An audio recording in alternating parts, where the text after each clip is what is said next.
पत्थरबाजो समझ जाओ, हमारे पास में तीर कमान। कल भाजपा के उन तत्वों के पास बम भी थे, अवैध हथियार भी थे, और पत्थर भी थे, और बोतल भी था। लाठी खा के हॉस्पिटल में तक एडमिट हुए।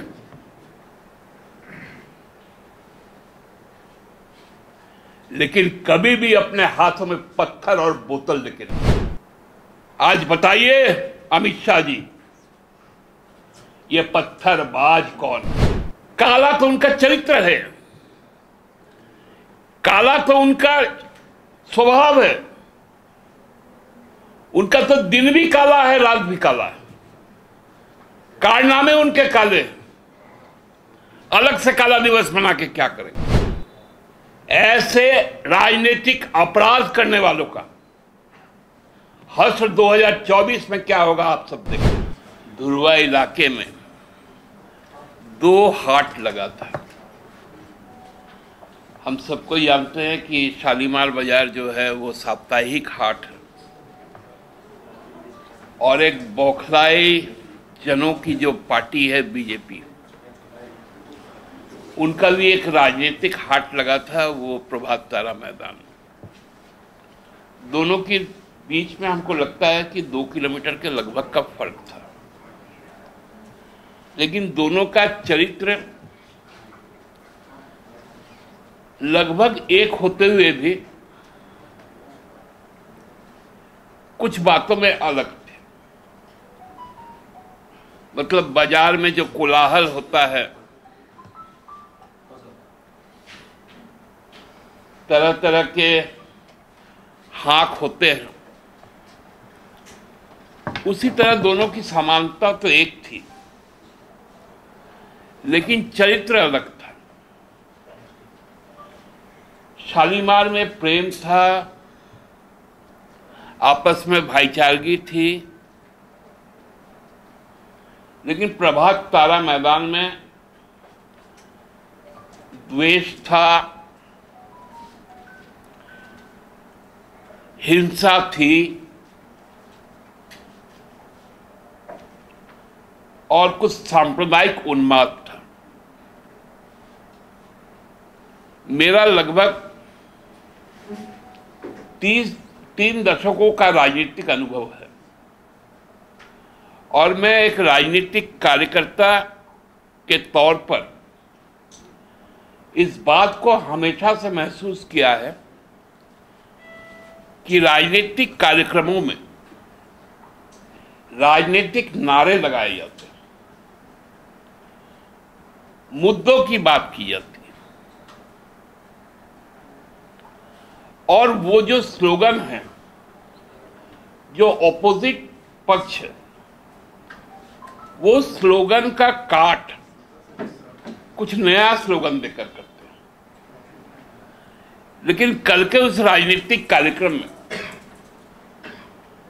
राजनीतिक नारे नहीं थे,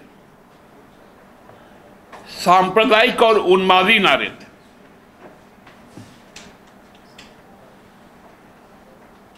जातीय विद्वेष के नारे थे, सामाजिक सौहार्द को बिगाड़ने वाले नारे थे।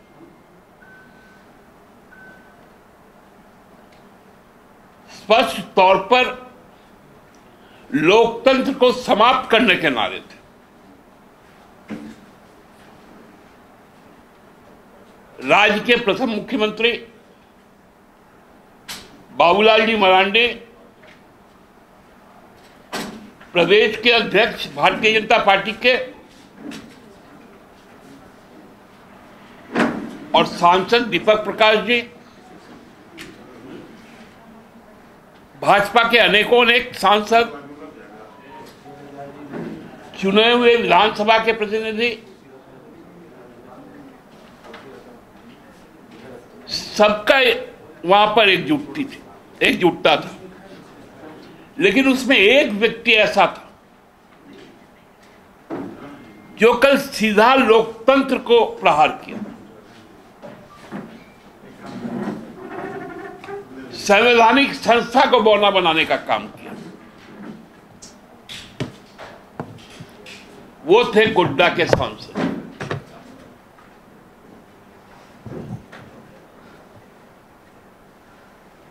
वो सीधा सीधी धमकी देने का काम किया, या यूं कहिए कि इस देश के जो लोकतांत्रिक ढांचा है, जो संवैधानिक ढांचा है, उसको चुनौती देने का काम किया। उन्होंने मंच से इस बात को कहा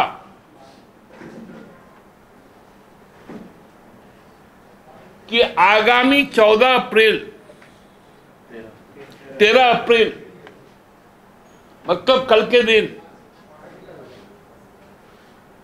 लोकपाल का मामला है और हेमंत सोरेन के संपूर्ण परिवार को उस दिन हम जेल में डालेंगे। मतलब अब लोकपाल को अपने हाथों में लेकर फैसला सुनाने वाला मानसिकता था। दूसरी बात उन्होंने कही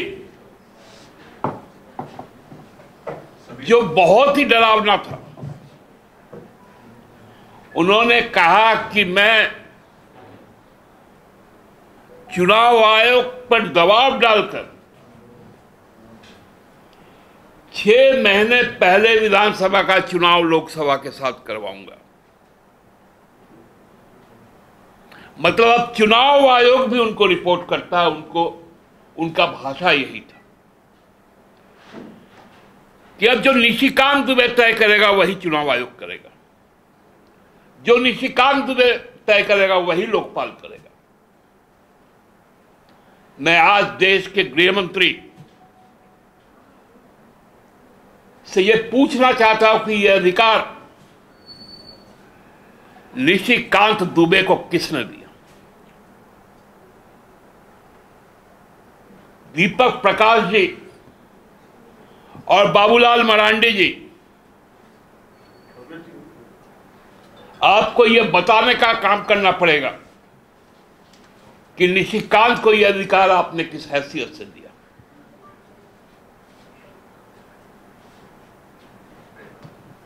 या तो आप माफी मांगिए, नहीं तो आपको हम कानून के तहत आपको घसीटने का काम करेंगे।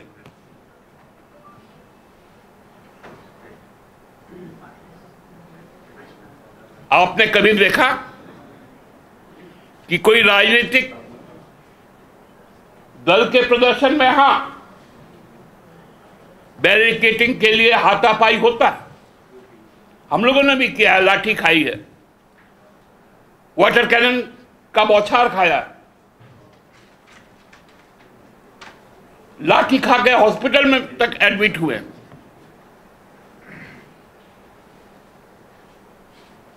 लेकिन कभी भी अपने हाथों में पत्थर और बोतल लेके नहीं चले। राजनीतिक कार्यकर्ता पत्थरबाज नहीं हो सकता, बोतलबाज नहीं हो सकता। उसके हाथों में झंडा होगा, तख्ती होगा, पत्थर और गोली और बम नहीं होगा। कल भाजपा के उन तत्वों के पास बम भी थे, अवैध हथियार भी थे, और पत्थर भी थे और बोतल भी था, और उसके गवाह आप सबको ही थे। आप लगभग आधा दर्जन लोग घायल हुए, पत्रकार लोग, पुलिस घायल हुई। आज बताइए अमित शाह जी, ये पत्थरबाज कौन है?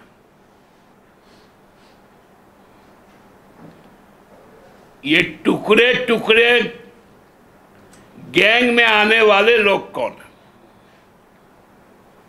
भाजपा को तो अब बताना पड़ेगा।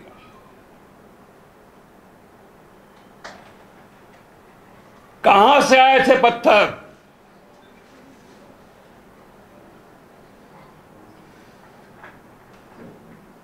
कहां से आई थी खाली बोतलें,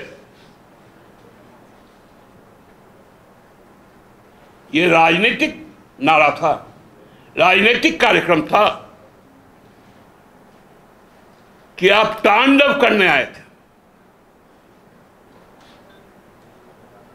लड़ना है झारखंड मुक्ति मोर्चा के साथ, हेमंत सोरेन की शक्ति के साथ, गुरु जी के आदर्श के साथ, तो आपको राजनीतिक कार्यक्रम तय करना पड़ेगा।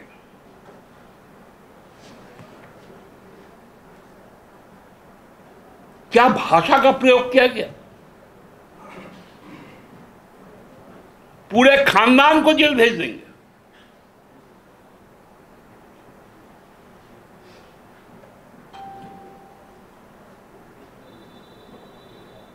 ऐसे राजनीतिक अपराध करने वालों का हश्र 2024 में क्या होगा आप सब देखेंगे।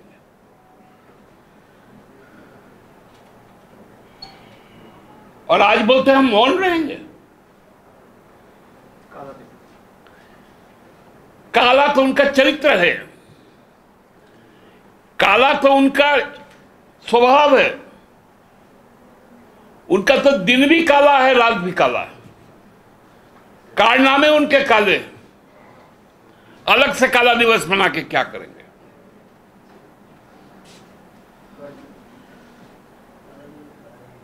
बोलते मौन रहेंगे।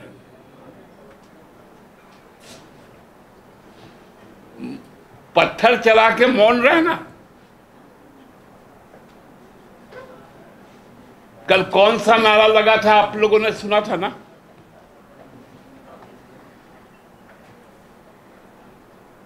अब तो राजनीति भी हमको लगता है कि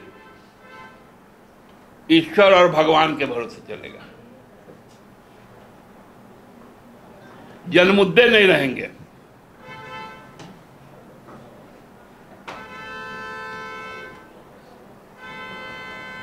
हमने कहा था कि शालीमार से ज्यादा की भीड़ वहां नहीं जुटेगी, जो साबित हुई। हमने तो कहा था कि गोड्डा से जो सीटिंग कैपेसिटी है 2000 समथिंग का, शायद उतना लोग आएंगे, लेकिन उसका भी एक चौथाई आया 500 के लगभग। और कल के जुटान से आज दुगना जुटान सतरंजी में जो हाट है वहां लगा हुआ है। अब भारतीय जनता पार्टी का आंदोलन हाट हटिया के बराबर का रह गया, बाजार और टोला के बराबर का रह गया। हाँ, उपद्रवियों का तांडव के लिए अब अगले दिन से हम लोगों को तैयार होना पड़ेगा।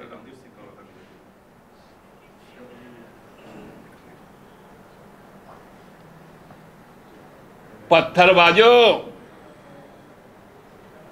समझ जाओ, हमारे पास में तीर कमान है।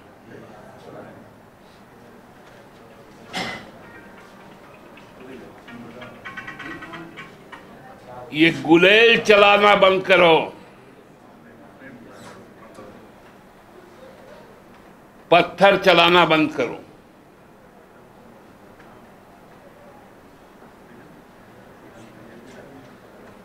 कल के घटना ने राजनीतिक और लोकतांत्रिक जो ढांचा है उसको शर्मसार करने का काम किया।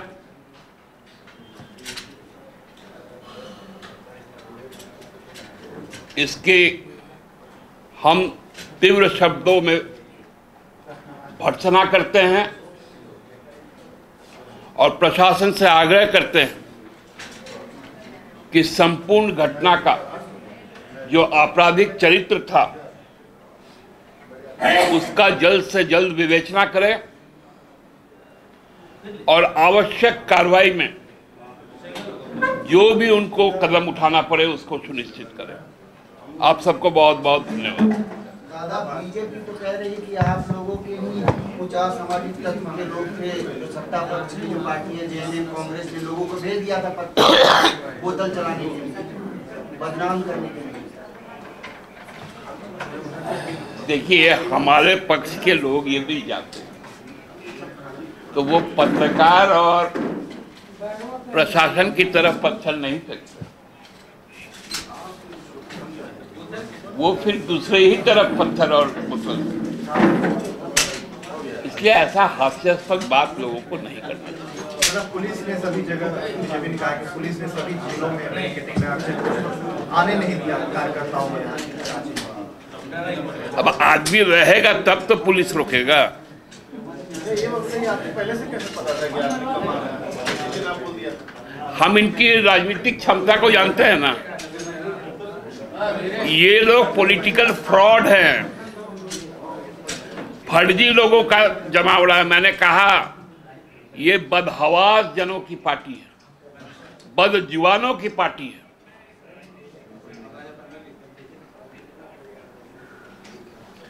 तो इनके पास है कहां? और कल तो ज्यादा बौखलाए इसलिए थे कि जिनको ये लोग बड़ा तुरुप का पत्ता समझते थे, बोलते थे कि राजनीतिक इक्का है हम लोगों के लिए, वही कल हाथ से अब खाली फिसल नहीं गया, वरना अपनी जगह पर आ गया। TheFollowUp.in. Like, share, and subscribe. www.thefollowup.in